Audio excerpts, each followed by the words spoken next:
Yan, malinaw ba? Ang Catherine.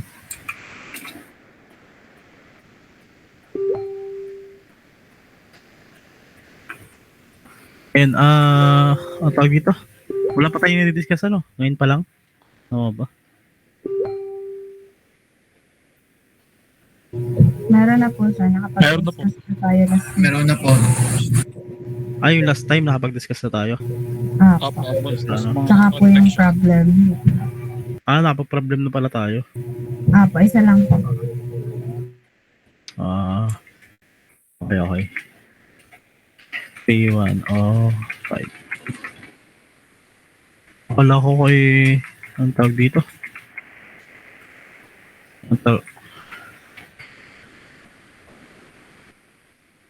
Akala ko kayo ay ano, yung hindi ka pa namimit.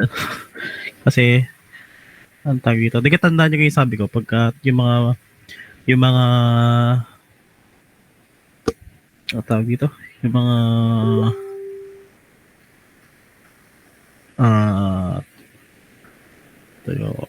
yung mga 1 hour natin, yung gantong meeting natin ay para sa, yun, may mga problems kang bibigay. Ayun. Kasi yung magiging next discussion kasi natin, ay ang tawag dun, yun, mas maganda sa face to face ano. Ayun, sige, total nagbit na rin tayo, edi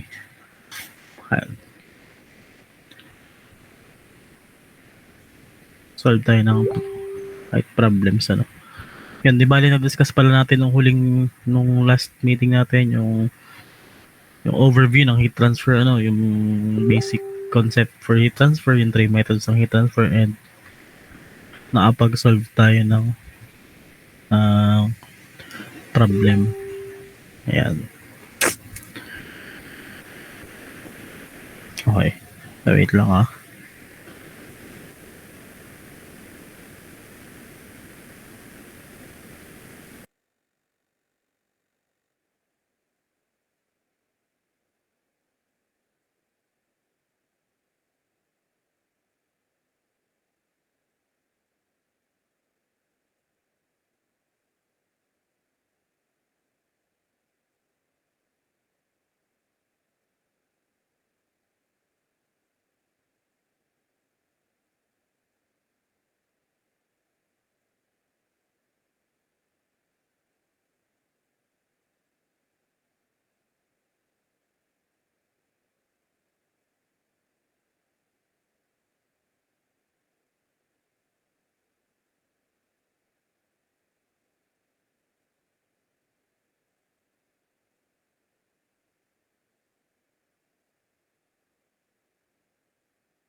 Ayan, ang tawag dito? Para mag-solve ng isang problem. Ano? Hindi kasi ako makapag-prefer ng ano tawag dito?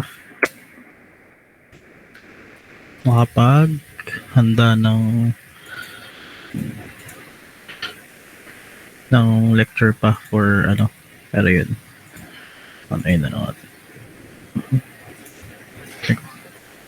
Malalabok.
Yan. So, share screen lang ako Wait. Sorry. Ayan. Ayan. So, kita nyo na? Kita nyo na? Yan.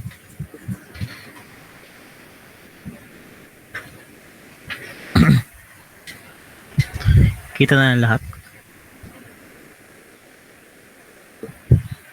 Hello. Yes, sir. Opo, sir.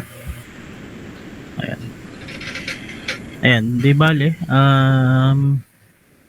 may problem tayo dito na an aluminum rod and a copper rod of equal length, 2 meters, and cross-sectional area 2 centimeters squared are welded together in parallel. So one end is kept at a temperature of 10 degrees Celsius and the other end at 30 degrees Celsius. So calculate the amount of heat taken out per para may napag-unmute. Wait mo na kita. Malakas ang hangin dyan. And the other end at 30 degrees Celsius. So calculate the amount of heat taken out per second from the hot end. So thermal conductivity of aluminum yung binigay is 200 watt per meter degree Celsius and of copper is 390 watts per meter degree Celsius. So mapansin nyo kapag ganyan yung thermal conductivity na binigay, hindi nyo na kailangan mag-convert ng temperature. Since naka per degree Celsius, naka watt per meter degree Celsius, kung watt per meter degree Kelvin, ayun, or meter Kelvin, ayan, so ayan, sinong sige, pwedeng for yung step by step process natin known, sino pwede anong sa known, anong known natin, anyone? Madali. Si Almac. Bali pong known po natin is yung length po ng aluminum and copper rod. Hindi, paano ilalagay natin dito? Based on sa discussion natin last time.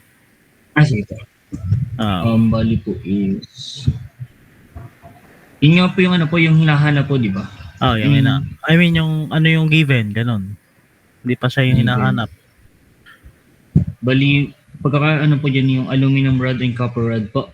Ayan. Then, cross-sectional area. An aluminum rod. Yan. And a copper rod. Copper rod. Anong next dito? With With an equal length. yan. With an equal length. Ano pa? Ano pa ba natin ilagay? And yung cross-sectional area niya po. Oo. Yan. Length. Tapos given the area. Cross-sectional Yan. area. Ano pa? Area. That are welded together in parallel. Ayun. Right. Yan. Sige. Given the ito na lang. Given the equal length, lagay natin yung that are welded together. That are welded together po. Yan. Tapos, Welded together.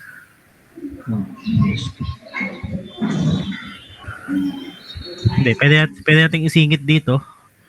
Equal length.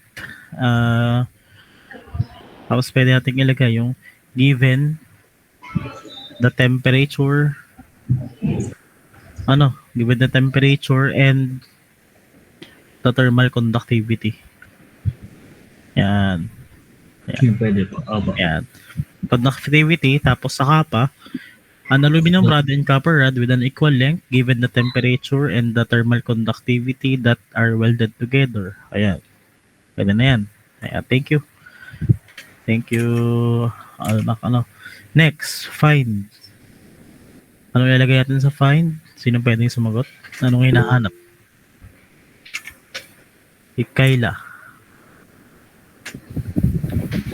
Amount of heat taken out per second from the hot end. Ayun. Very good. Amount. Thank you, Kayla. Diba? May points agad. Amount of heat taken out per second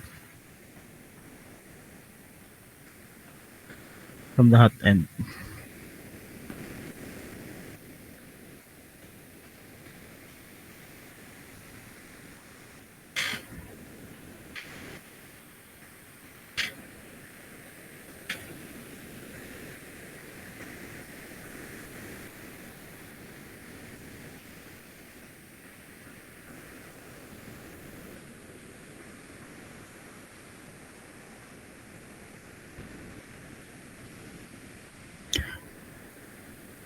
Ayan. Tapos, okay na to. Fine. Ang next natin ay yung schematic diagram.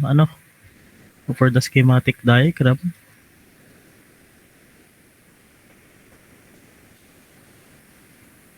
mag-draw lang tayo ng dalawang parallel. Dalawang welded in parallel. Ibig sabihin yan, yan, dalawang rod. Box natin naglolo. Welded daw siya in parallel. Meaning, ayan. Parang ganyan siya. Dalawa. Sabihin natin, ito si aluminum rod. Ito si copper rod. Na each nga yan, meron silang length na ito yung ilagay, 2 meters, area na 2 centimeters squared.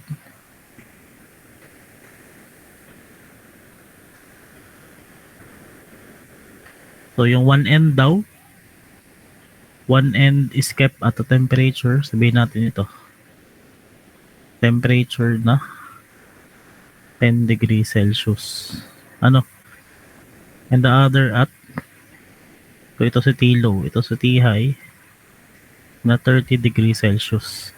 Tinatanong, calculate the amount of heat taken out per second from the hot end. So tinatanong ay yung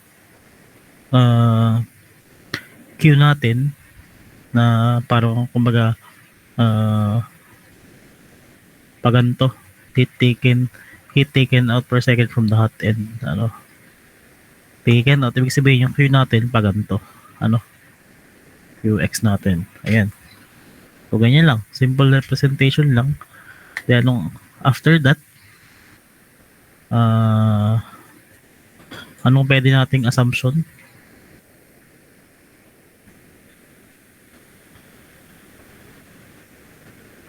So, anyone? Anong nilagay natin sa huli? Anong answer? Thermal conductivity is constant po. Ayun. Thermal conductivity is constant. Yan. Yan, okay na yan. Thermal conductivity. Thermal conductivity is constant. Okay. Ayan. So, meron na tayo niyan. Next, lagay na natin yung properties.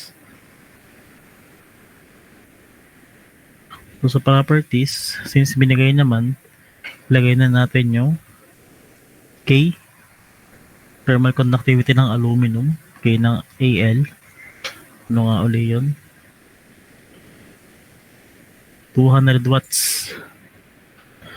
200 watts per meter degree Celsius. Pangalawa, K ng copper is equal to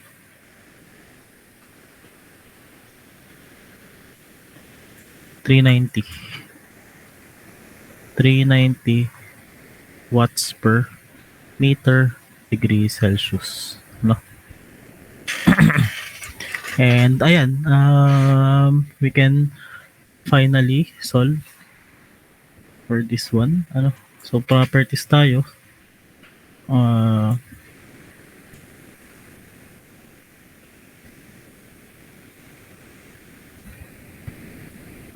Properties, next ay analysis. So sa analysis part, we know the formula for heat transfer rate is given by Q is equal to, since conduction to, napansin nyo naman, yan, through metals ang ating medium, so possible conduction. Formula natin is Ka times yung ating T high minus T low all over yung D natin, which is yung ating thickness. Ayan.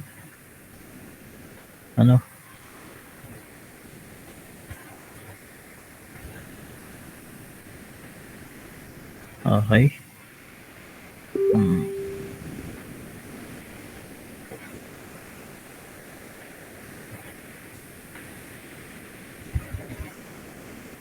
So, next step natin,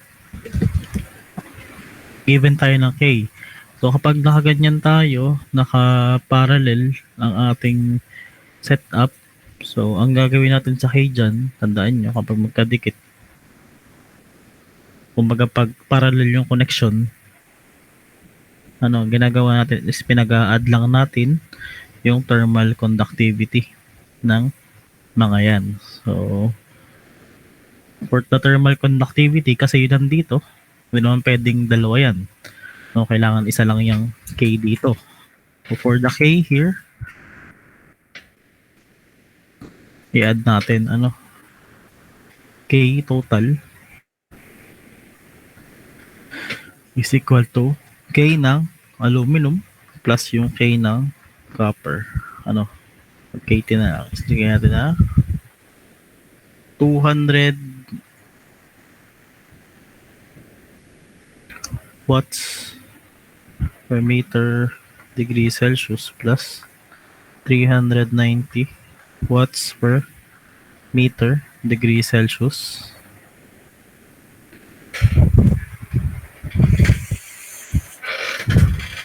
equivalent to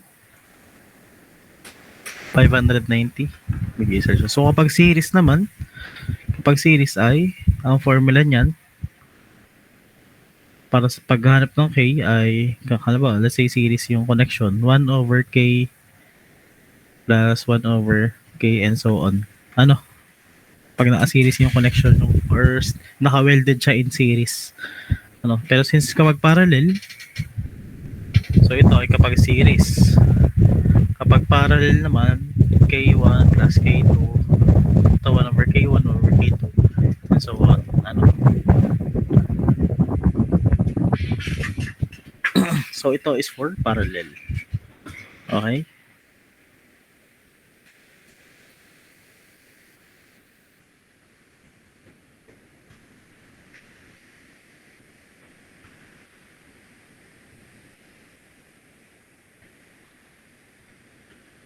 Okay, so punta tayo dito.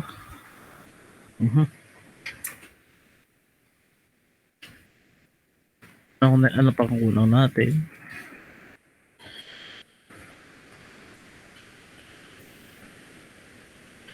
Ayan,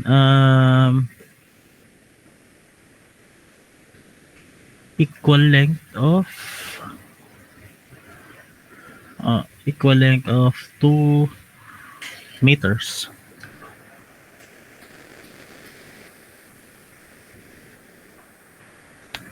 So, ibig sabihin,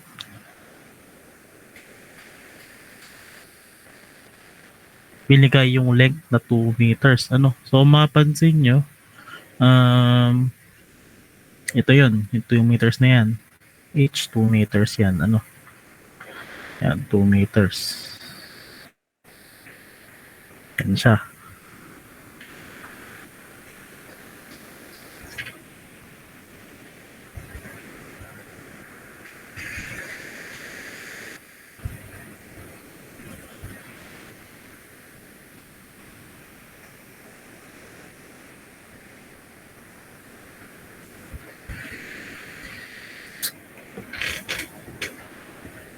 Ano? And yung area natin is yan 2 centimeters squared. Ano? Area ng each ng ating aluminum rod and yung ating copper rod. Ano?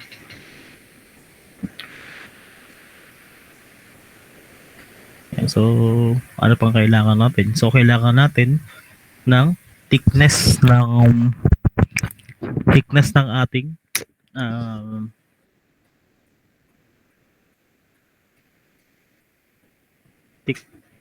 Pasukin niyo si Marsha. Si Bano nasan?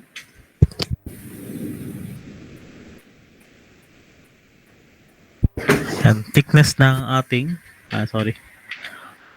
ito, ano, so mapansin nyo welded siya and yan.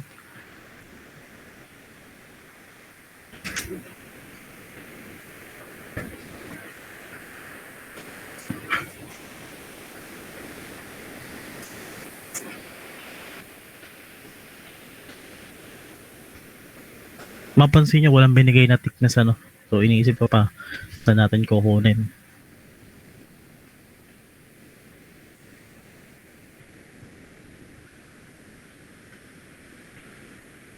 Temperature, meron no meter.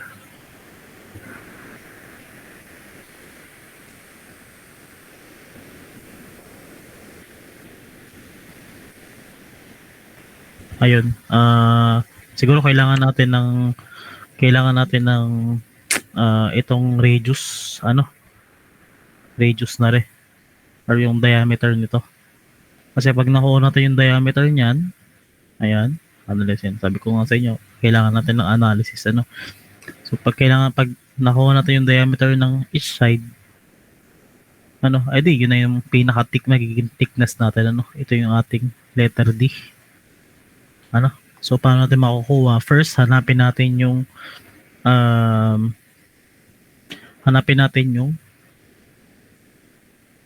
tag dito, yung D using the formula for circle. So we have a formula solving for D. Yan. Kasi meron na tayong area. Meron na tayong area, ano. Kailangan lang natin ay yung thickness, which is ito yung solving for D.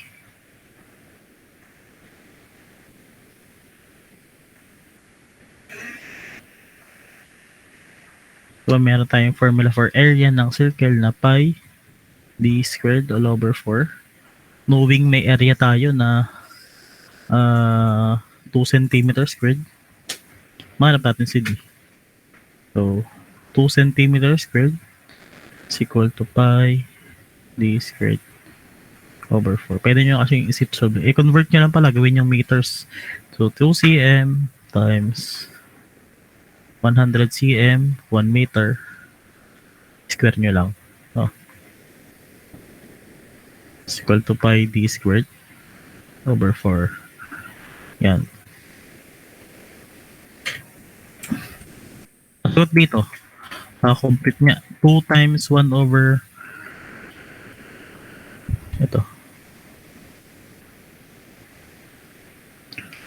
Anong conversion? 2 cm squared to meter squared.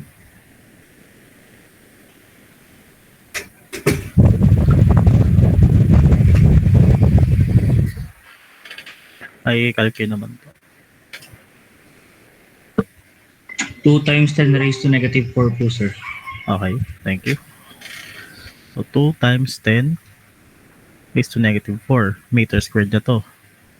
Is equal to pi d squared all over 4.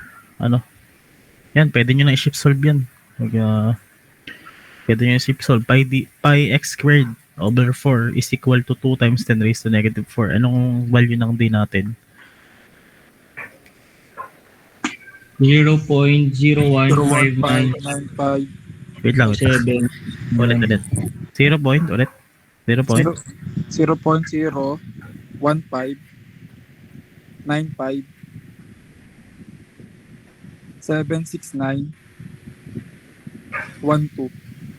2. Final na. So, meter na to, ano. Since ginawa naman natin meter. So, ito pa lang yung diameter ng ating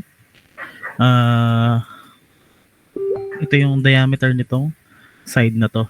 Yung isa pa lang, ano, i-multiply natin into multiply natin into 2. Ano? Ayan.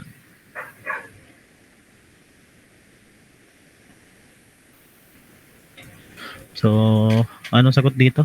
Multiply lang ng 2. 0.0319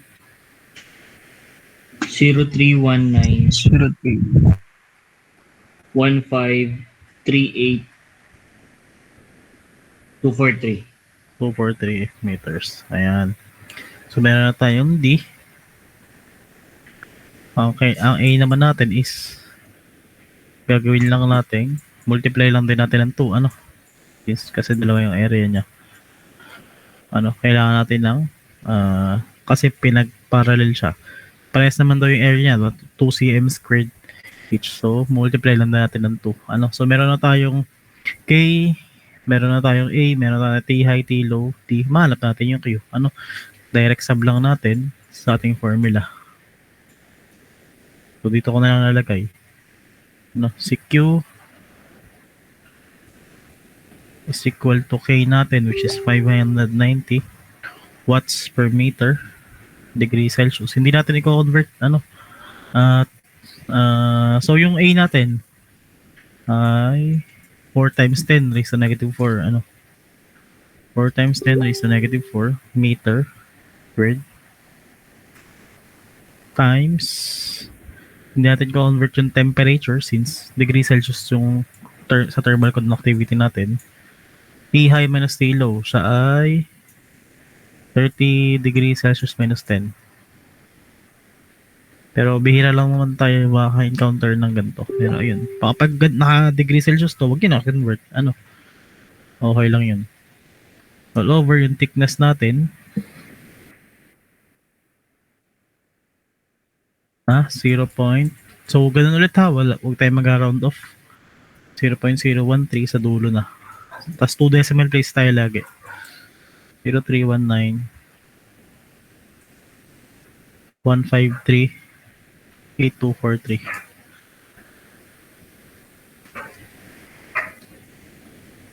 meters. Ngayon, mangyayari is meter squared, cancel. May meter dito, maka-cancel. Degree Celsius is maka-cancel. And matitira natin ay Q. Anong sagot natin? Ilang watts? 147.8910.682 po. 8910682. May, Or, tama po po. and yan ang sagot, ano? Or, 2 decimal places, yung final answer na 147.89 watts. Yan, final na yun, ah. Hindi ko po 357. Siya, hindi ko alam. Sabi lang. Anong tamang sagot? Hindi ko alam. Hindi ko pa nasusunod ko. Anong sagot? Pa-verify naman. 357 pala po, sir. Sorry po. Wala siya. Anong sagot? 2 decimal lang.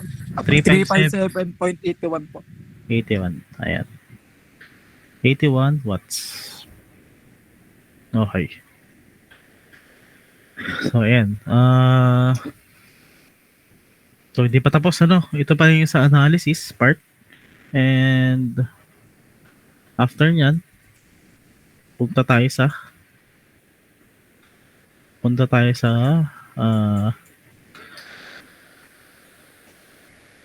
last part, which is yung comments. Comments. For the comments, anong tanong natin?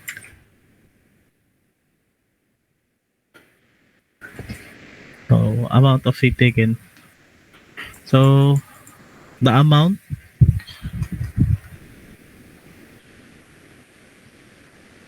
of heat taken out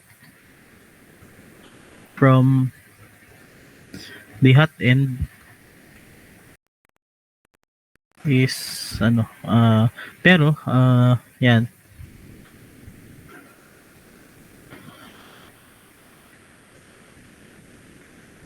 Kasi ang tanong dito, amount of heat taken out per second. Ibig sabihin, pwede nating sabihin, pinaka maging final conclusion natin, the amount of heat taken out, tuloy ko to.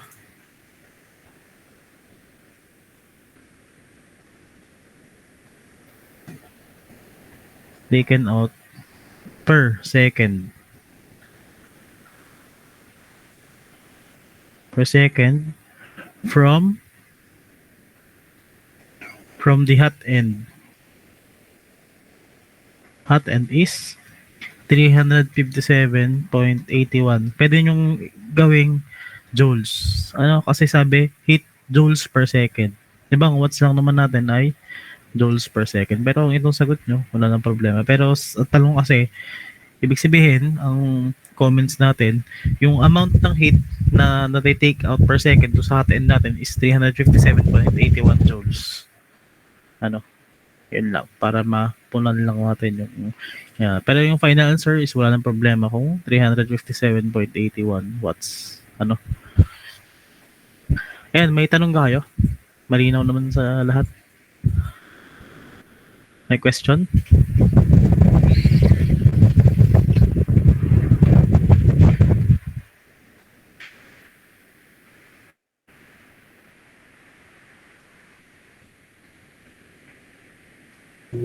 Wala naman po, sir. Wala naman so far. Ayan. Okay. So, there are no questions. Ayun. Di bale, yun. Kailan nga next meeting natin?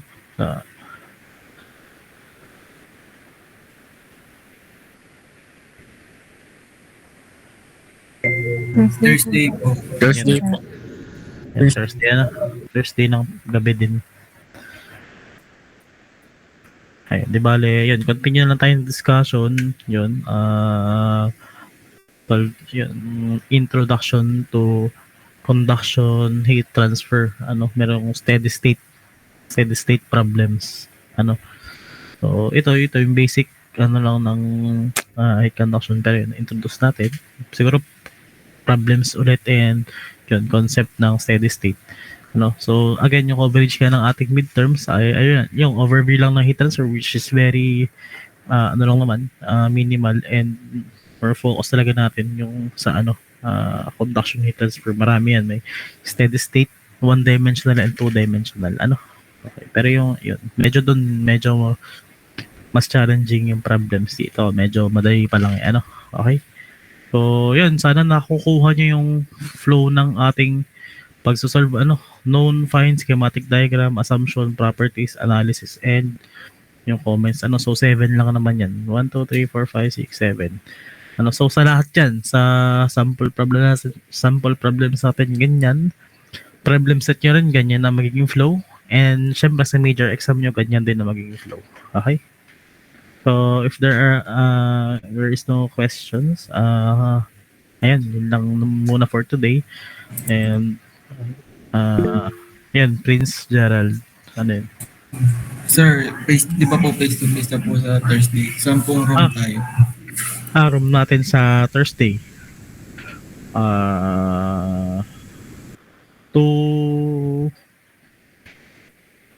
Hindi ko po 208. 208. Ayan. 208 tayo sa Friday. Kaya hindi ko... Parang tayo yung yung parang kayo sana yung mapapa-move. Kasi sobrang gabi na eh.